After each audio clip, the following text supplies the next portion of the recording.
Today we are going to see about the principle of operation of DC generator. Last class we have seen the construction of a DC machine. Okay. So in construction wise, both the DC generator as well as a motor, that will be the all the parts will be the same. The only difference is for generator, what is which energy is converted to energy converted to mechanical. For generator, mechanical energy is converted into electrical energy. For motor, it's just a reverse. Energy is converted, electrical energy is converted into mechanical energy. So we have seen many different parts. Out of the many different parts, the yoke are the main one, yoke are the magnetic frame, the outer one, and then second one, what is the next one? Poles, interpoles, and then corresponding windings, field windings, armature, commutator, brushes, and the bearings. Okay. The next one is about so what is the main principle of operations which is present in a DC generator? Okay. So already we have seen a diagram with the four set of poles. Yes. So here we have considered only two poles, north and the south pole. Okay. So when one conductor, here it is an example. I have drawn only one long conductor, only one long conductor. So that is placed in between the two set of okay, north pole as well as the south pole. So what will happen if I am placing the Magnetic if I am placing the conductor in between these two, what will happen?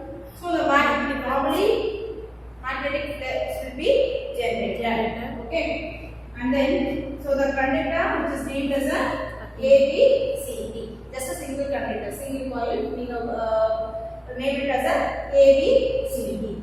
At the end of the conductor, we have one set of a setup. What is the setup? This is nothing but a slip ring.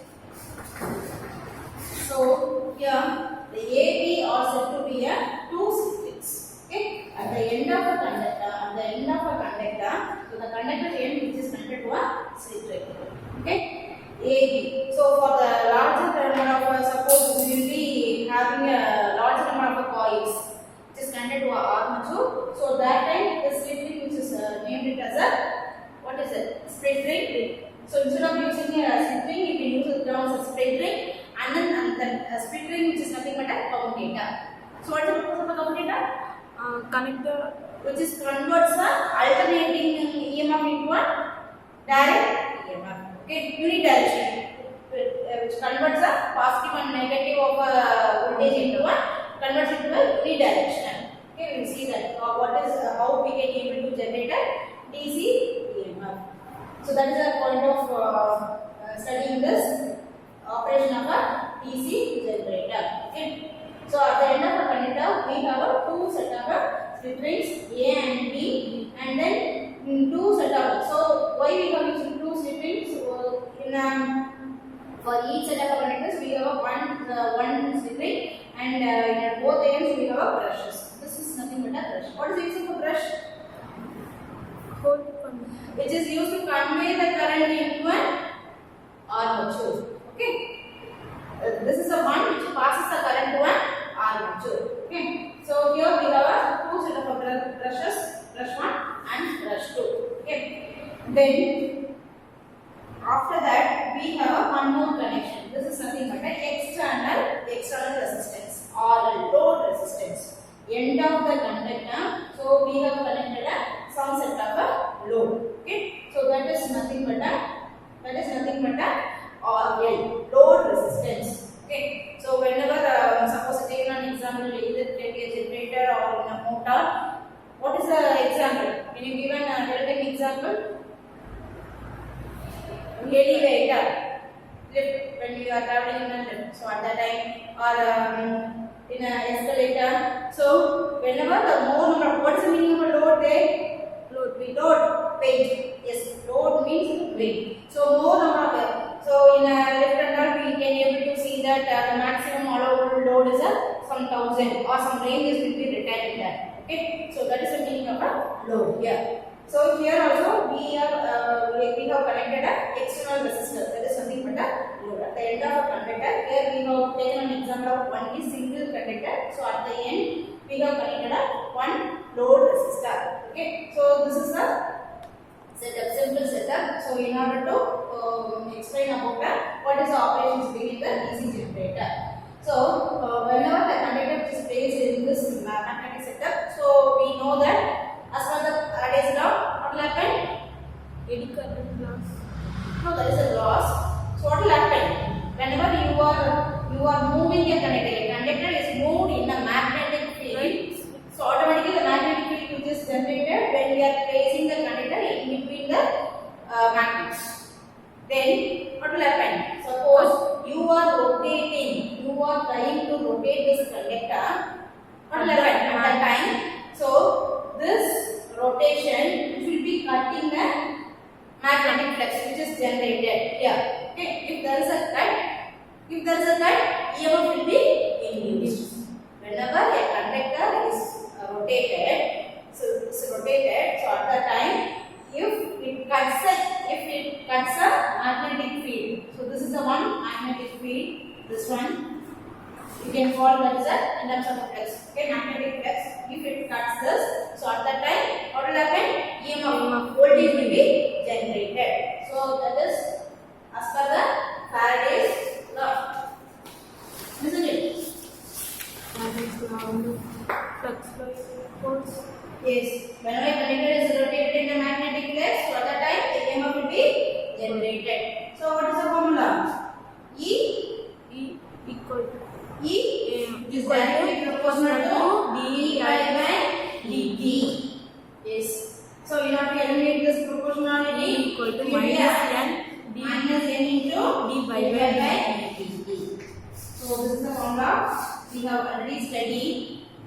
So suppose there is no rotation in the starting position. There is no rotation. Just we are placing the conductors in between these two magnets. So what will happen at that time? So at that time, the magnetic flux which is parallel to the conductor. The conductor which is, suppose take an example of this is the conductor. So it is placed in between the magnets. So at that time it is generating a magnetic field. So this will be directly will be parallel to the conductor. Okay, this will be placed as a parallel to the magnetic field. Okay, at that time there is no EMF. Whenever the conductor is started rotated in anti-clockwise directions. So we have made this setup in order to rotate the conductor in an anti-clockwise direction. Okay, so at that time what will happen? The conductor starts rotating. It is started to rotate, and then what will happen? At that time, magnetic flux will be generated. So it is also generating an EMF. So this will be directly proportional to the T by dt. What is the amount of magnetic flux which is there here? So the EMF will be induced. So in order to eliminate this proportionality, we are adding a E is equal to minus n into T by dt. Okay. So at the starting time, whenever we are just placing the conductor just parallel to the magnetic field, what will happen at that time? So the pi, there is no magnetic flux will be generated. Pi will be 0. So if pi will be 0 at the time, just here we have taken the number of turns. Here n represents the number of turns. How many number of coils we have taken here? So here they have taken an example of n is equal to 1. They have taken only one coil. So n is equal to 1 and pi is also 0. So what is the EMF induced here? 0. Yes, EMF. Here E represents the EMF induced. E is equal to 0. Isn't it? Then next. So with the help of this straight line as well as a rod, it started to rotate. Okay, it is started to rotate in an anti-clockwise directions. Remember this? It is started to rotate in an anti-clockwise directions. So now the conductor is placed like this. So it is started to rotate in an anti-clockwise. This is the anti-clockwise direction. So it is moved into a somewhat. A small EMF will be generated. Some amount of EMF will be generated. That is,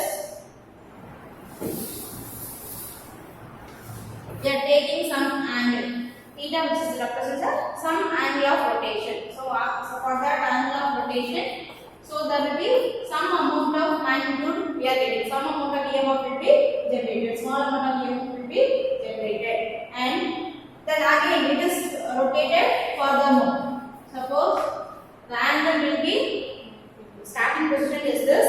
Suppose now the rotation of a conductor is in the perpendicular to the magnetic flux. So whenever it is in the perpendicular to the magnetic flux, what will happen at that time? It is generating a maximum EMF. So whenever this conductor will be perpendicular, completely perpendicular to each other of the magnetic flux, so at that time what will happen? Maximum EMF will be generated. Maximum EMF will be generated. That is, we can call it as a PM. Normally we will be using the terms of PM or EM. Okay. Whenever it is a parallel, there is no EMF. It will start rotating. It will be cutting the magnetic flux which is generated here. So whenever there is a cut, there will be a generation of a EMF. That is a point. So when it reaches the maximum value of EMF, and then again it is started to rotate. So now it is in a maximum. Again it is started to rotate in some angle. So at that angle, again the what is the EMF will be getting reduced. So first 0, we are getting some values of a EMF. After reaching a maximum, again it started to decrease the values of the EMF. Again it will be reaching a, when theta is equal to 180 degree. What is the meaning of 180 degree? It is again completely, when it is the conductor started to rotate, it is a 90 degree, and again started to rotate, it is in a opposite direction, 180 degree. So what will happen if it is in a 180 degree? Again this conductor will be parallel to the magnetic field. If it is a parallel to the magnetic field, again EMF will be 0. Yes, E will be 0. And then again it is started to rotate again. It is reaches the again 180 degree, started to rotate in again anti-clockwise direction. Now the generation of a signal will be in a opposite directions. Once it is reaches a 180 degree, it is in this position. It started to rotate like this. When it is reaches here, again it is started to rotate like in this format. So once it reaches this 180 degree, again it will be in the opposite directions, negative directions. So at that time, again we are changing the angle of rotation. Suppose it is reaches 270 degree, what will happen? 270 max. It is, yes, again a maximum EMF will be generated, but it is in the opposite of 90. Isn't it? Again a maximum EMF will be generated, but it is negative sign. Negative of EMF will be generated, just opposite of this 90 degree EMF. Isn't it? Yes. Again the rotation is continuous. Then the theta will be reaches a one complete revolutions, 360 degree. One complete revolutions, the conductor is started to rotate. Then what will happen? It is again parallel to the conductor will be acting as a parallel to the magnetic flux. So there is a no EMF. The cycle is repeated. Okay. So this is a main point. So whenever it reaches this 90 degree as well as 270 degree, so the maximum EMF we are obtaining. So for plus 90 degree, the maximum value is in a positive, and 270 degree it will be in a negative. Okay. So this is an equations we have generated. So E is equal to minus into d by dt. If we are taking the number of turns will be a 1, and by starting position it is a 0. So E is equal to EMF is equal to, there is no EMF will be generated, so it is a 0. Okay. And then suppose after t times, after t this is sometimes later. So after t times in terms of a few seconds. Okay. We can take this as seconds. After seconds, E is equal to, what is the formula? E is equal to minus n into d by dt. So here we are taking the flux. This flux will be equal to B, magnetic density. Okay, B is nothing but a magnetic density. density. The complete of this magnetic flux is this, and magnetic density, which is nothing but we are considering all the poles. In all the poles, we are accumulating the magnetic flux density. So there is a B, and then and breadth of the conductor. So this is the length and breadth of the conductor. So length and breadth of the conductor, which is taken into consideration for the flux. Okay. And cos, we are taking this is the cos omega t. So instead of applying, we are going to substitute B into LB into cos omega t. Substitute in this induced EMF. Cannot happen. E is equal to minus n. We have already considered n is equal to 1. There is a only one term. So n is equal to 1. So there is a general. So instead of substituting 1, you can let it be, give it as it is. So minus of d by dt, it is d by dt. So instead of pi, you can substitute a b lb into cos omega t. Yes. So you can do the differentiation with respect to t. Yes. So now b lb into cos square so cos omega t. cos square omega t by 2. No. By differentiating the cos, it becomes a Sin. yes, very good. Sin omega t into omega. So cos, it becomes a minus. For sin, it becomes a simply a cos omega t. For differentiating the cos, it becomes a minus sin omega t. So you are obtaining this equation. So minus into minus, it becomes a plus. So b lb into sin omega t and then omega. Okay. Then you can combine all the other terms except the sin term. That becomes a EM, maximum value of an EMF. Maximum value of an EMF induced. Okay. So E is equal to what is the value? EM into sin omega t. So this is what we are obtaining. So what is the EM here? EM is equal to maximum value of an induced EMF B L B into omega. Omega is nothing but an angle in terms of a radians. Okay.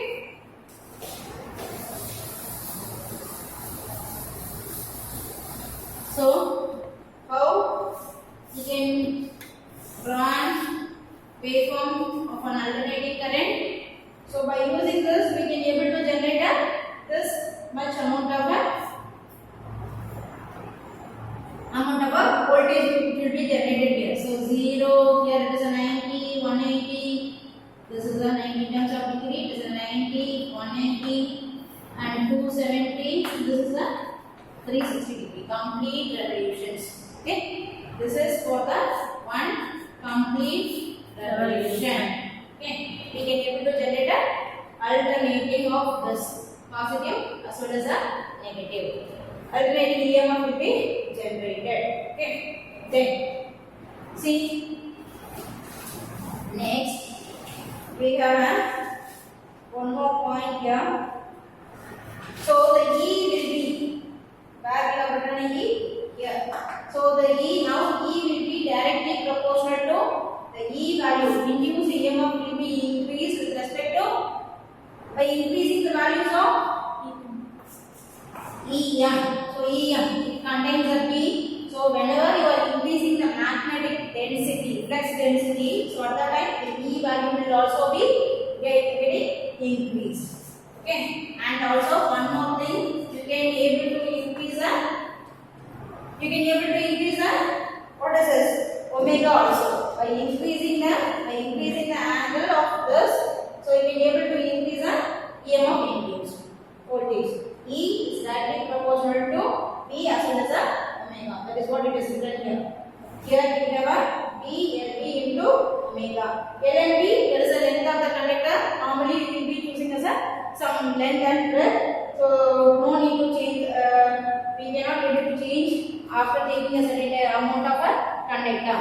So we can able to change, increase this p and omega value. That is what it is written here. So EMF will be increased with the help of magnetic flux density as well as omega. Okay. The next one is about why we are using a split ring instead of a split ring. So A and B. So your diagram A and B is used as a split ring in order to rotate that conductor. Okay.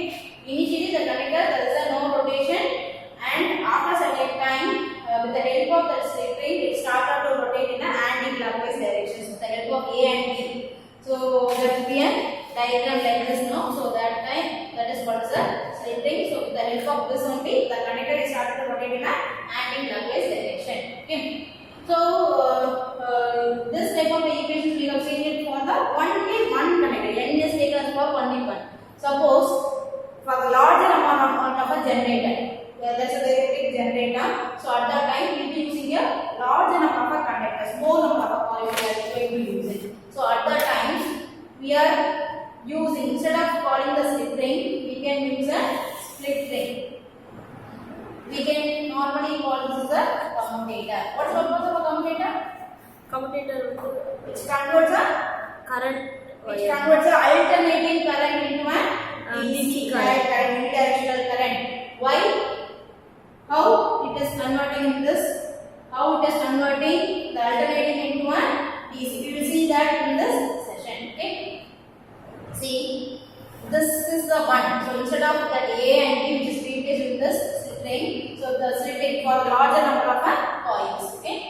So the split ring which is divided into, it is somewhat symmetrical in a shape. So it is split into a two set of segments, P and Q. This is a split ring. The complete setup will be a split ring. So we are dividing that into two segments. One is a P, the other one is a Q. So at the end of each set of segments, we have connected a brushes B1 and B2. Okay. What is the purpose of brushes? It's used to pass the current to an armature. Very good. Yes, it uses the pass the current to an armature. Okay. Then see, for an example here.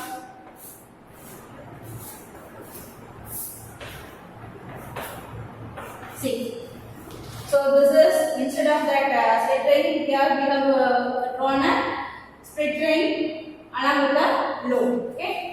So B1 is nothing but a brush, and B2, that is in another segment of a split ring commutator, we have a brush, and then the segments of the split ring which is shown here as a P and a Q. Okay. So in this case we have connected a coil, and then at the end of this two brushes we have connected a load. Here the L and N which is nothing but an external load. Okay.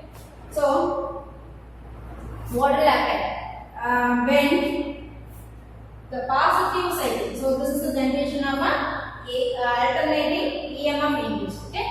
Then what will happen? Suppose if it is in a positive, this rotation, positive cycle. So at that time, how the current flows through this type of a circuit? A, B, this in this way, in this direction. At the end of a conductor, we have connected a split ring along with the brushes. So through this brushes only the current is passes through the armature. Okay. So A, B, and then L, M, C, and then E. Okay. So when the current started to pass through the circuit, when is the current? So here we have seen that equations E is equal to voltage, E is equal to, what is the equation? E is equal to EM into sin omega t. We have seen this is an induced EMF voltage only. So this will be converted into one current. How? Whenever the conductor which is placed, in a rotating magnetic field, so at the time EMF will be induced. Okay. And also whenever the conductor which is placed in a closed loop, See, here we have made a closed loop. See, there is a one conductor which is one type of a coil which is taken as an example. At the end, we have connected a split ring. At the end of the split ring, there is a two brushes, and then those two brushes end, which is also connected to a load. So it is a complete closed path. So that induced EMF which is generating a current which is passes through the closed loop, isn't it? So I, P, L, M and then C, T. This is a closed path. So the current is flows in this direction for the positive half of the cycle. Okay, in this half of the cycles the current flows in this direction. Okay, always remember this, the brush P1 which is connected to a P segment. This one, we have the split ring which is divided into two segments, P and then Q. Always AB side of a connector is connected to a P segment. Okay, and then CD the coil of connector is connected to a Q segment. That is a standard. There is a no change at all. Then what will happen if there is a negative generation of a EMF will be generated? Okay, so at that time what will happen? See, the conductor, so we are going to draw the same diagram.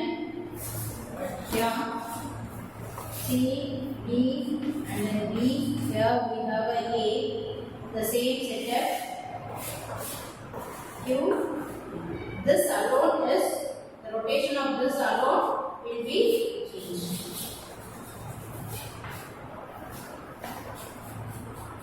So that is the purpose of a split rings. Okay. See, I already told you the AB segment which will be connected to a P. And for CD of a coil which is connected to a Q1 D. That is a standard. So whenever there is a negative of a EMF will be generated. So at that time what will happen? So this commutator, this split ring will be automatically rotated. So it will be changing its positions into a Q and then P. Again, this one is a P1 and this is a P2. Okay. Then again the current flow in this direction. So again the current which is flows through the whatever direction. C, D, you can take it as a load as a L, M and then V, A. It is in a closed path. So this type of a thing will be the commutator itself. It is again started to rotate the length of the split ring. So there is no change in the negative directions. It will be in the same direction, unidirectional. This is the point. So how the alternating AC will be converted into a DC, the length of split ring. So for the split ring here, which is called as a commutator. Okay.